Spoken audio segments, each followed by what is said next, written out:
Hello and welcome. We have yet another special show match for you today between the Mongols and the Abbasid dynasty.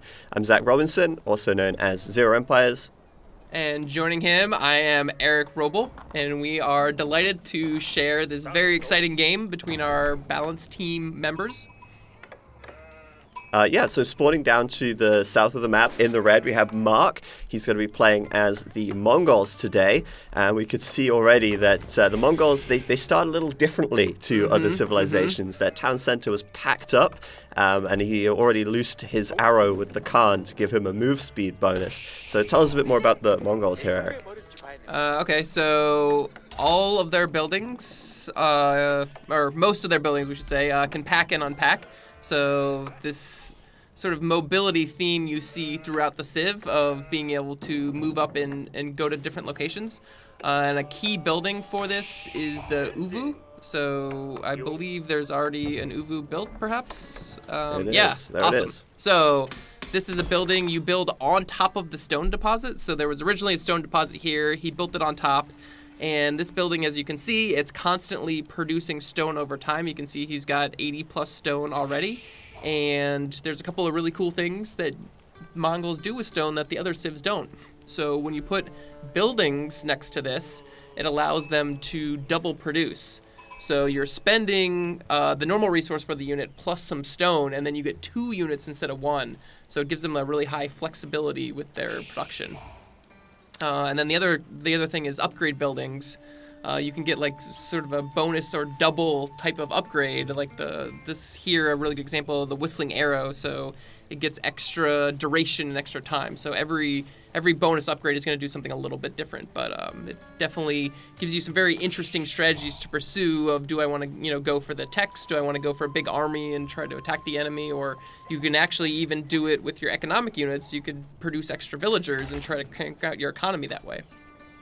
Yeah, and it's worth noting that the Mongols cannot gain stone any other way through normal means. They can't mine it with villagers, they can't trade for it at the market, they can't even be sent stone by their teammates.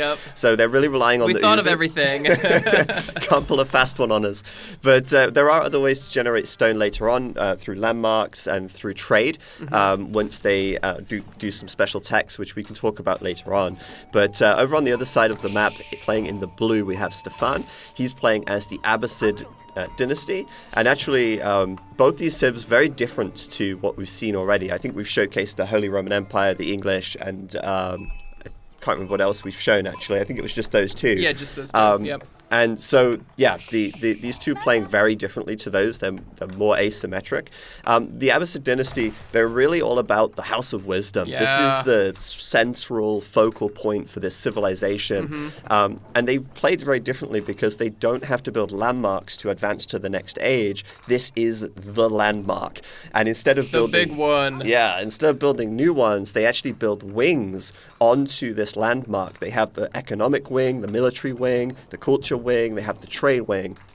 And when they complete these wings, the building itself gets an upgrade visually, but it also unlocks these technologies which are associated with each wing. So right now he's doing the economic wing. This will unlock these 3 special technologies, the fresh foodstuffs, the agriculture tech, and the improved processing. And that will allow him to get these bonuses, but also gives him the flexibility as he's advancing to go, okay, well, do I want economy? Do I want military? Do I want culture? But also for the House of Wisdom... There's more. As you build around it, all the buildings that are built in the influence of this building contribute to the Golden Age. And when you have more structures, you reach a higher Golden Age level. And as you can see here, with 10 structures built around the House of Wisdom, you reach the first Golden Age, giving you 10% gather rate for all resources, which is huge. It's a nice bonus. So the Civ is really focused around the House of Wisdom and developing the House of Wisdom. Obviously unlocking the technologies in there as well, like fresh foodstuffs, which is reducing his villager cost by 50%. That's pretty nice. It's really strong. But yeah, there's a lot going on here. We've got Mark already going up to the next stage with the deer stones here. Yeah, the deer stones is a pretty nice landmark for the Mongols because they have this aura around their outposts, which makes their cavalry faster. The deer stones provides this. It's called the Yam Network. And you see there it says cavalry and traders for outposts on the Yam Network. When you build the deer stones, it upgrades this aura, so it also applies to all your infantry, all your villagers. So it gives you a lot of really extra sort of strategies and stuff. And it's since your villagers are moving faster, you're going to get more resources, which is super good. And if you have an army of like archers and spearmen, then those guys are going to be moving faster the whole time. And so the deer stones will provide this aura. And as we talked about previously, you can move your buildings. So this is unique in that it's an outpost that can actually move, so you can pack up and put it somewhere else and then get the aura, maybe near your enemy, or you need to like defend something. There's a lot of nice potential with it. Yeah, that's one of the awesome things about the Mongols. They can move their landmarks, but they can also move everything else, as we said already. You can see there that Mark actually built a barracks, and I think he was trying to move it to the Uvu, but he got denied by the scout here, and I guess he didn't want to risk potentially losing the cart to an early rush. Speaking of which, Stefan is coming forward right now with an outpost and forward villagers. So he's rallying across the map with archers.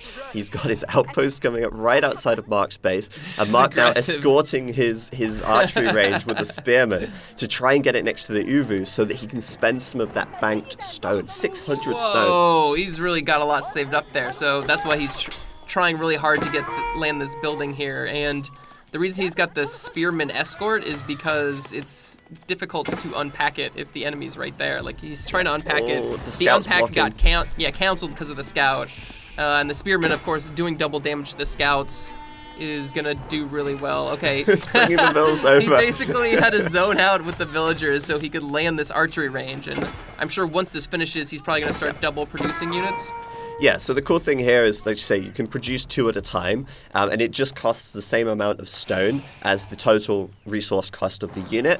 And so he's already queued up 5 double production of archers. So he's going to really be pumping these out quickly. But Stefan's coming forward with the outpost. He's using his villagers to siege the Uvu here. But the archers are now popping out 2 by 2.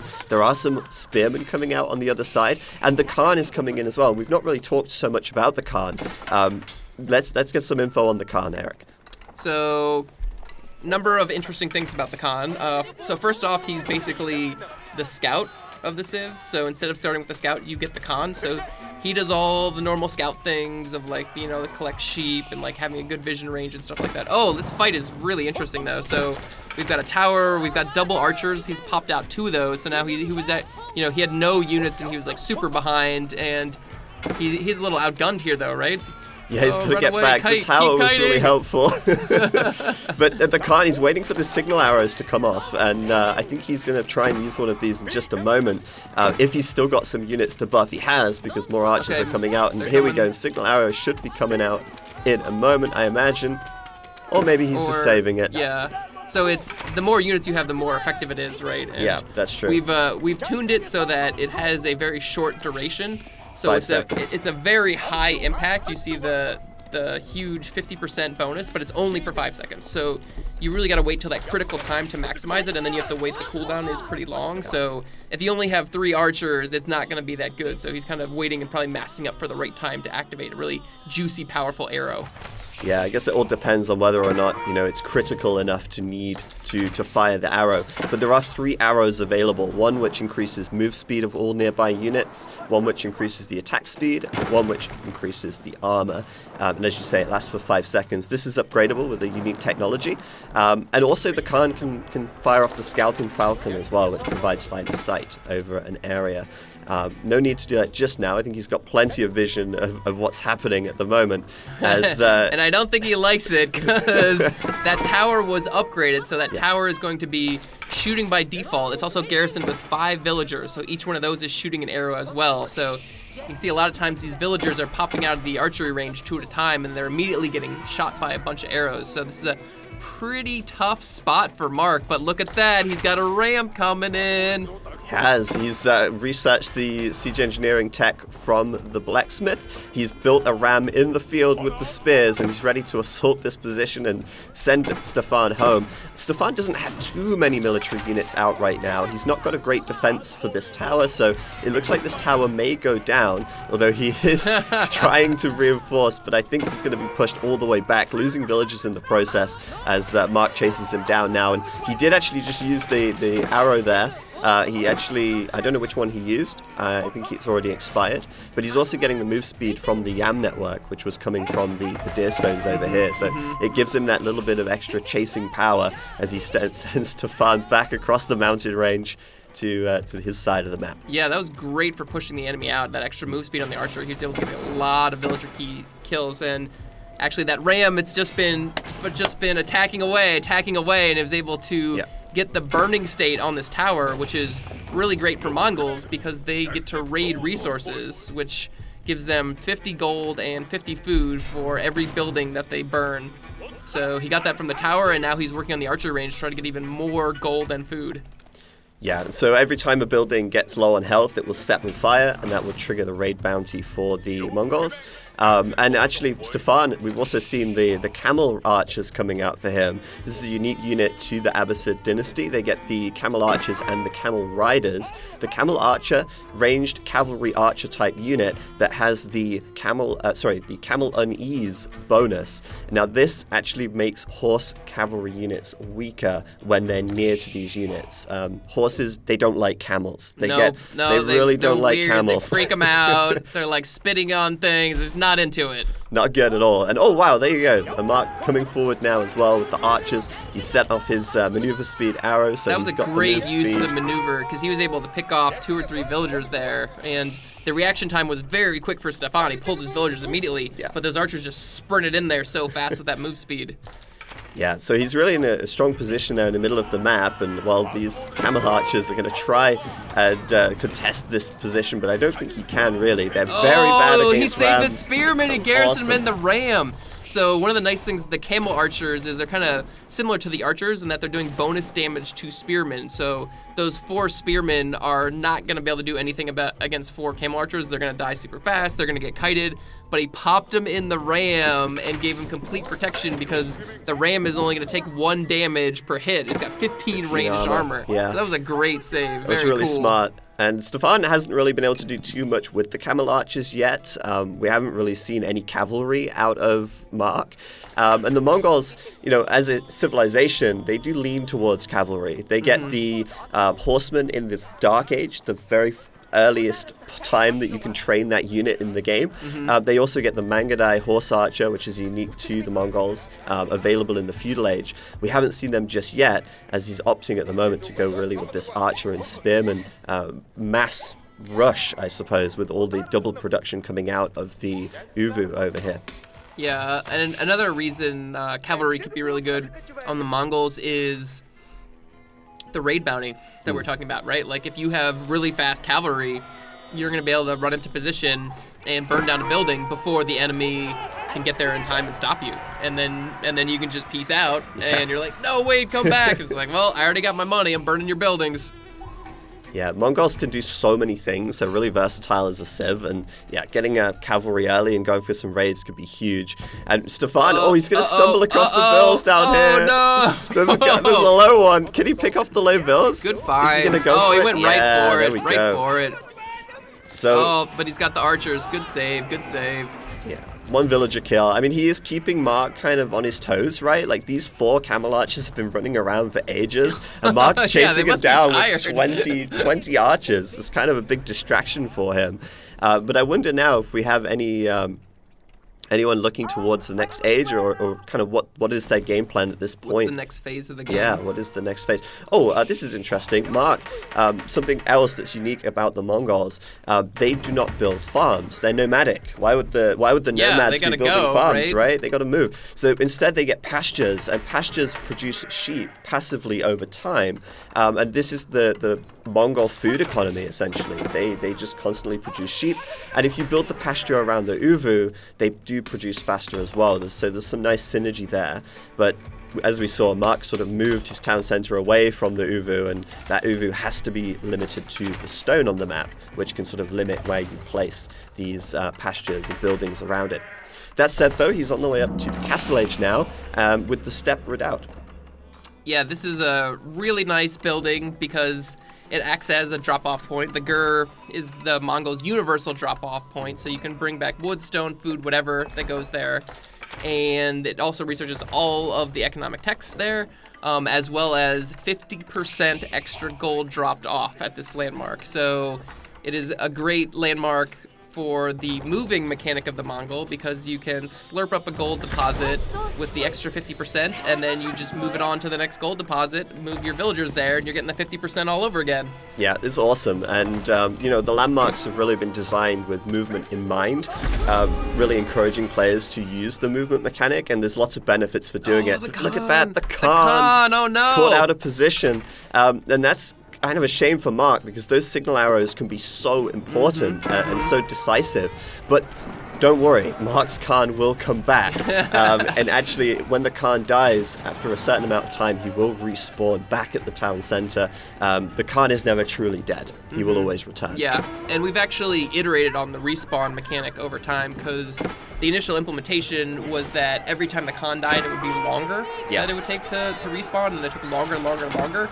And it ended up being like 5 minutes at the end, which is so long, and we want to get the guy in battle. But look at this fight.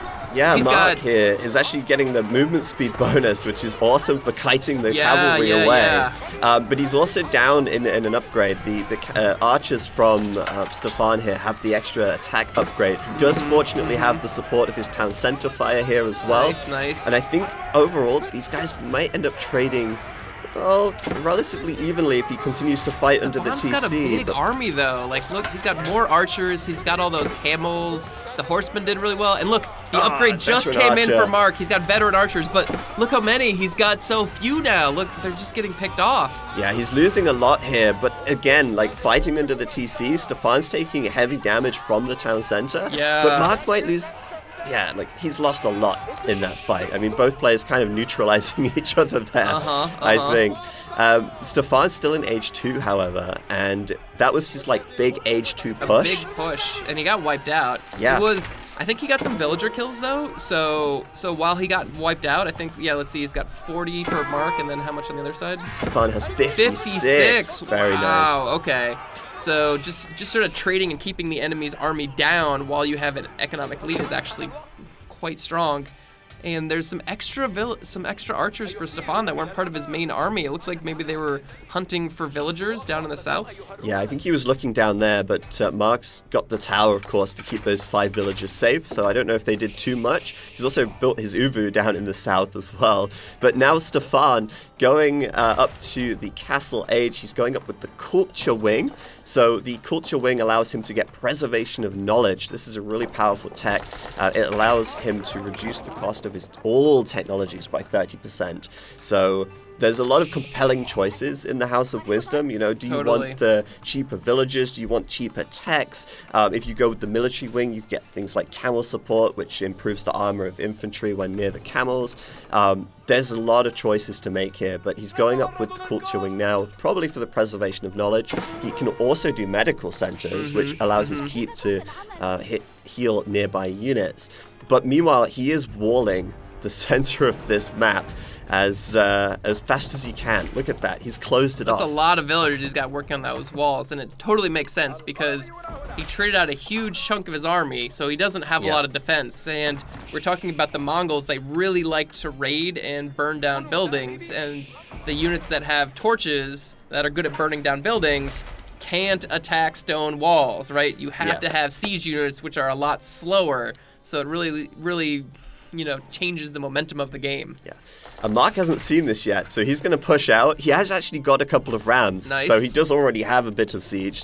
Rams can attack walls, but he will see this walling here, and, well, now he's got to sort of think, well, what am I going to do? Because Mongols, they can't wall. They don't have this option. Yeah. And one of the sort of ways to really slow that Mongol player down and prevent that raiding, like you were saying, is walling up. And the Mongols, they're not too happy when they're walled out. They want to get in there and do damage. Yeah, you want to get in there. So yeah, it looks like these rams are going to go in for an attack. And this was really smart of Stefan to put these stone wall towers here because they have a pretty high damage springald, so it's able to get through most of the armor of the rams. And he's also got some villagers. Look at that. These villagers on top of the wall repairing. So he's got the defensive bonus of the wall for these villagers. So they got shot with a lot of arrows. Yeah. They're still alive, right? They take 66% less damage. So those villagers up there really well defended from the ranged units from Mark. Mark didn't have too many, just 9 archers, but there was enough to keep the villagers alive. Yeah, look at that one. It's got the wall. Its health is so low, but he saved it because he was on the wall. Yeah, awesome. Definitely would have been dead otherwise. And then Mark had to run away because Stefan put his own archers on the wall. Yep. And when they're on the wall, they also get a 2-tile range increase. So not only are they taking less damage, they're shooting further, and this becomes a really defensive position for Stefan. Now, if you're in Mark's position now, what do? You can't necessarily use rams because the towers will take them out. You can't really get too close to the wall because the archers will snipe you. Yeah. What's your next move? So, not mangonels, but the trebuchets are a great option. He's in Castle Age. They will be able to outrange anything else. And actually those towers now, they are vulnerable to being set on fire and burned.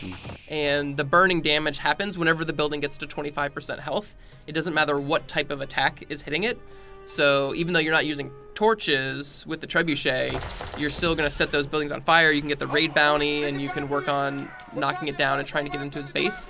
The other thing to consider is building up your economy and like ramping it up to the next stage. So adding on markets is really good. We haven't talked about the Mongols' Silk Road, where as they get more and more traders, they're getting extra resources. So they'll get extra food, extra wood, and extra gold for their market. And wow, he just put up a market. Convenient. Actually, that's Stefan. Stefan.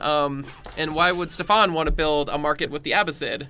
Well, a couple of reasons. I mean, first of all, I would talk about this market location. He's built it right at the edge of the map, and he's going to be trading with the trade post that's all the way on the opposite side. So this is going to be a really optimal trade route. The further you trade, the more value your trade produces. Yeah. And he's can trade with these neutral markets. He's safe behind his walls. This is a great way to ramp up his economy as he builds these traders here.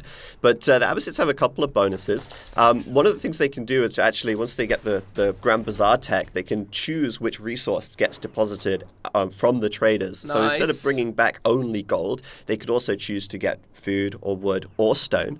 And also, if you look at the wings as well, they have the spiced roads, which can increase their trade income, but he has to go for the trade wing to do that, so he doesn't have that available right now. But this is a huge push. Wow, look at those 40 archers. Woo.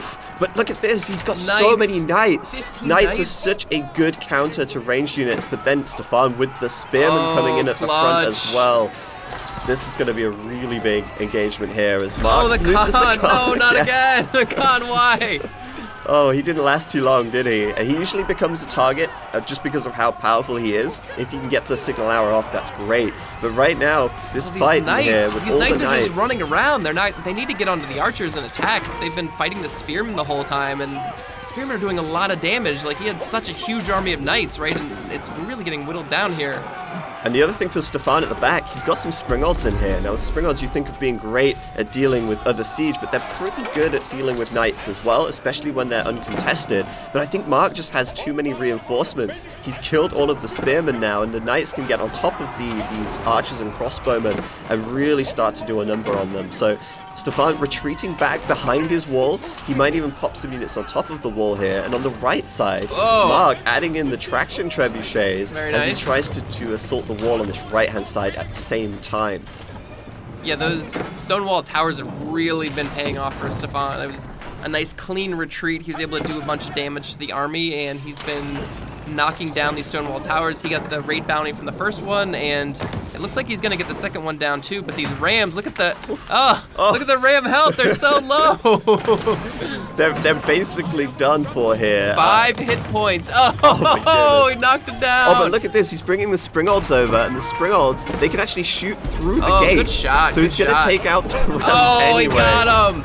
from the safety of the behind the wall here. So that was really nice from Stefan. He's using villagers to keep repairing the walls. The trebuchets from Mark trying to find a way through. Stefan, if he can put his units on the wall now, he will send this army away. And whoa, look at this. We've got a mangonel from Mark as well.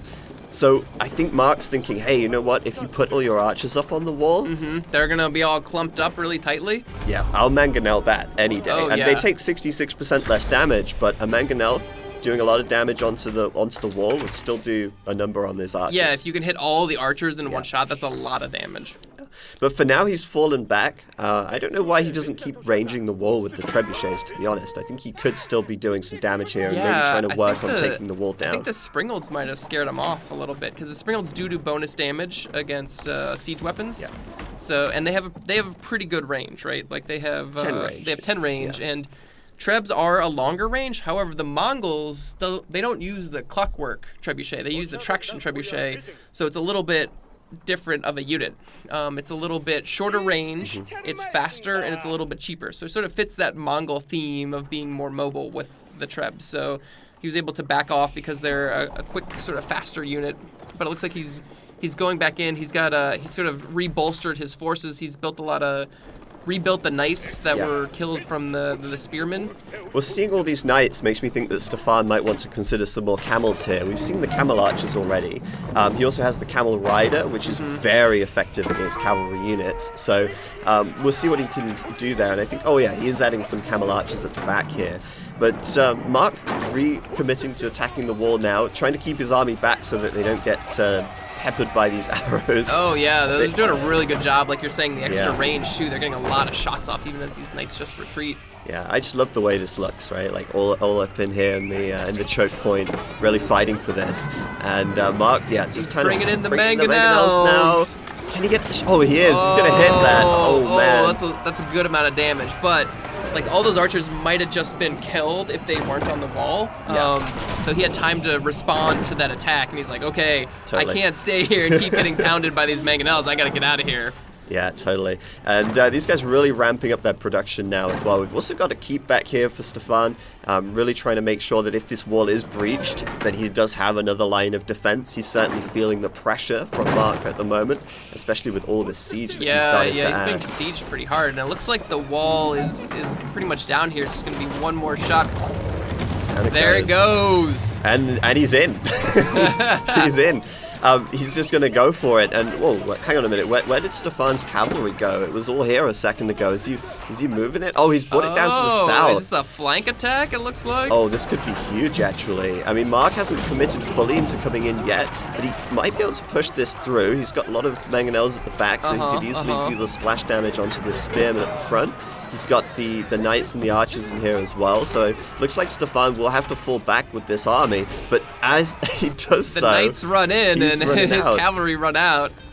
This is a bold choice. Instead of defending with those cavalry, right, he could have come in for a flank and just clean up all those siege weapons. Because you've got torches on your cavalry, they will very quickly make short work of all these mangonels, and the trebuchets are still back there killing buildings, getting raid bounty. So taking those out is sort of like the more straightforward path. So I think he's doing sort of a more advanced thing where he's just kind of like going for the jugular and just try to find the economy and just knock him out of the game.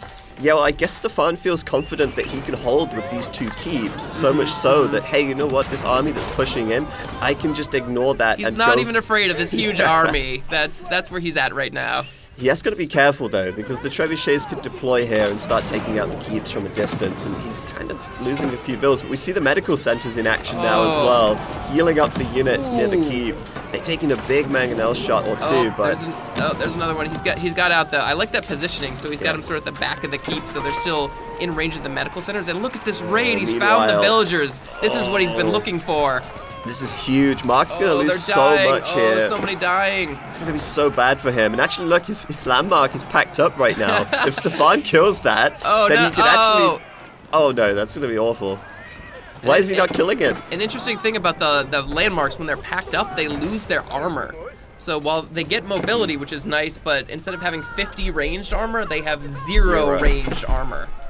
Mark pulling all the villagers out of the way of this raiding army here. And, I think that was a distraction landmark. He was like, hey, don't worry about my villagers. Attack this vulnerable landmark because he's got multiple landmarks, right? So the villagers all ran away while he was kind of bumping around with that and distracting a couple hits. It's actually relocating his entire economy to the front lines and building a gur over here. He's going to be chopping wood with these villas.